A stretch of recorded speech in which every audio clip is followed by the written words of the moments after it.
Ça a été une rencontre tout à fait particulière puisque nous sommes rencontrés il y a maintenant un peu plus d'un an sur une plage de l'île Maurice. Alors je ne connaissais pas Bernard, je le connaissais, je savais qui il était, mais nous ne connaissions pas personnellement.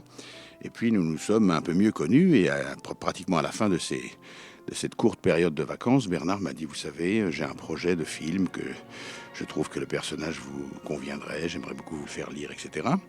Donc pour la faire courte, en rentrant à Paris, Bernard m'a envoyé son scénario et fort de cette espèce de sympathie qui s'était liée entre nous à l'île Maurice, j'ai peut-être lu ce scénario avec une optique différente.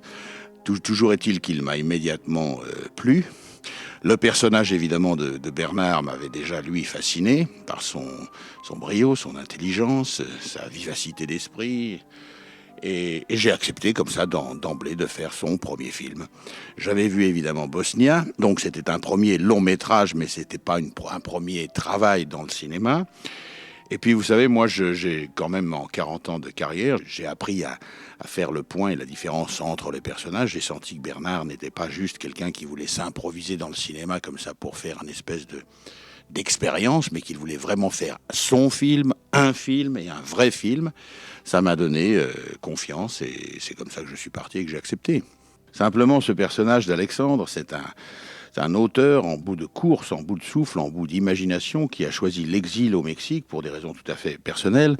Mais ce qu'il faut savoir avant tout, c'est que ce personnage est un peu un mélange. C'est un peu, je veux dire, il y a une partie, si vous voulez, autobiographique de BHL, bien sûr, puisqu'il est lui-même un écrivain.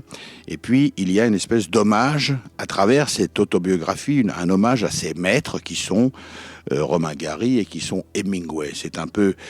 Vous verrez, le personnage d'Alexandre est un petit peu, je dis un petit peu parce que je veux être très, très modeste lorsqu'on fait des parallèles avec des gens comme Hemingway et Romain Gary, bien sûr, un petit peu de chacun de ceux-là, je veux dire que ce soit par leur caractère, leur tempérament, leur façon d'être, leur humeur, leur façon d'agir, de réagir, de s'exiler, je veux dire cette espèce de mort aussi, je veux dire de mort lente à petit feu, parce que Alexandre s'est exilé là-bas pensant qu'il y finira sa vie et qu'il ne reviendra jamais à Paris, sauf que, évidemment, un impondérable se présente à sa vie et qui va changer tous ses projets et tout même ses désirs et ses souhaits ou ses rêves.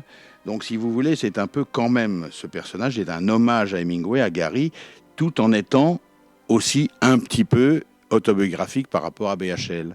Il y a quand même une certaine analogie entre cet écrivain de 60 ans qui se retire au Mexique, avec un acteur de 60 ans qui lui aussi n'est pas forcément à bout de souffle, mais en bout de carrière, avec un passé plus qu'un avenir. Donc il y a une rencontre, si vous voulez. Il y a à la fois une rencontre entre un acteur et un personnage, ça c'est évident, et un auteur qui est BHL et un metteur en scène qui est BHL aussi. Vous savez, moi, mes rapports se passent en général toujours très bien, dès l'instant où j'aime les gens. C'est très simple, moi, il n'y a pas trois positions, il y en a que deux, j'aime ou j'aime pas. Alors si j'aime, ça se passe bien, si j'aime pas, ça se passe mal. Alors comme j'avais toute sympathie, amour, tendresse pour Ariel, comme je l'avais, plus le respect pour Bernard, les choses se sont passées très bien.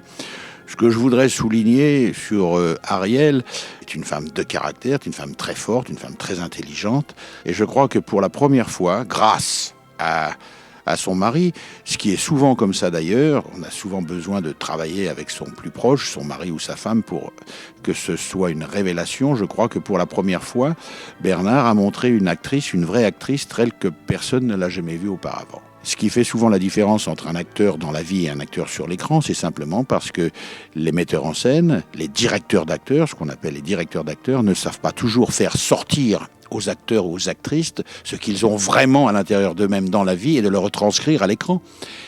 Tout le problème est là. Et là, je crois qu'en ce qui concerne Ariel, Bernard a été sûrement le premier, sinon un des premiers, à vraiment lui faire sortir ce que lui sait, connaît et savait d'elle.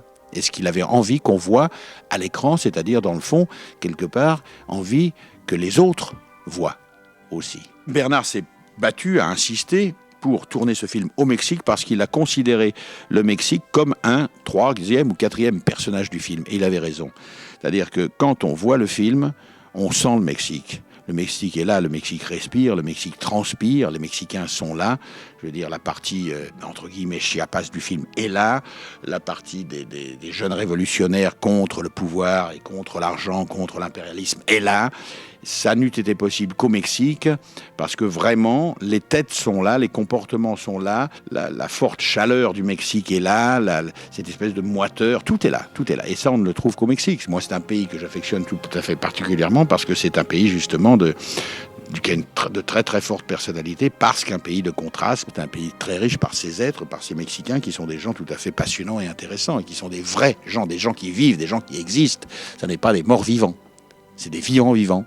J'ai découvert Xavier Beauvois, pour qui j'ai une passion, et la petite Marianne Denicourt, qui joue ma femme, que je trouve pleine de talent, aussi talentueuse que belle, bien sûr. Il y a effectivement une famille dans ce film, quelles que soient les générations d'acteurs présents. Il y a évidemment Lorraine Bacall, pour moi, Lorraine, alors c'est toute l'histoire du cinéma. Je la regarde dans les yeux, je vois tout le cinéma défiler. Et puis, il y a un ami à moi, Francisco Rabal, avec qui j'avais joué d'ailleurs dans les clips d'Antonioni, donc ça aussi, c'est pas le cinéma d'aujourd'hui.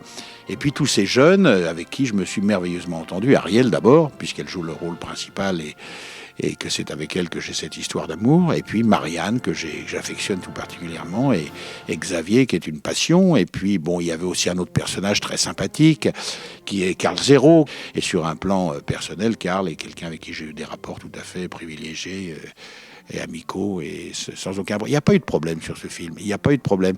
Mais je crois ce qu'il faut dire, que si c'est un film, c'est une vie, c'est long, ça dure 3 mois, c'est un cirque qui passe dans une grande ville, et à la fin, tout le monde rentre chez soi, le cirque repart, et les gens sont tristes en général. Et ça peut se passer très bien, ça peut aussi se passer très mal. Moi, j'ai des aventures que je ne vous raconterai pas, très pénibles, très difficiles, qui marquent et qui restent à vie dans les souvenirs. Là, ça s'est passé magnifiquement bien. Et je vais simplement vous dire pourquoi, sans en rajouter. Un film, ça peut se comparer à un cirque, ça peut se comparer aussi à un paquebot qui fait la traversée transatlantique Paris-New York ou Buenos Aires-Sydney. Il y a un capitaine sur un bateau, et puis il y a un second, et puis après il y a les autres, et puis il y a l'équipage. Eh bien, il y avait un commandant sur ce bateau, il y avait un capitaine. Et tout est parti de là. Je veux dire, le film, c'est la tête. Et la tête, c'était BHL. Et BHL a su très vite comprendre ça, s'adapter à cela, et faire que le bateau traverse d'aille de son point de départ à son point d'arrivée sans encombre et sans qu'il y ait de problème. Et ça, c'est sa grande force et son grand mérite. Moi, je ne crois qu'au destin, je ne vis que sur le destin. Toute ma vie est basée sur le destin, ça c'est évident, oui. Moi, je ne suis qu'un homme de destin. Oui, je ne vais pas changer maintenant.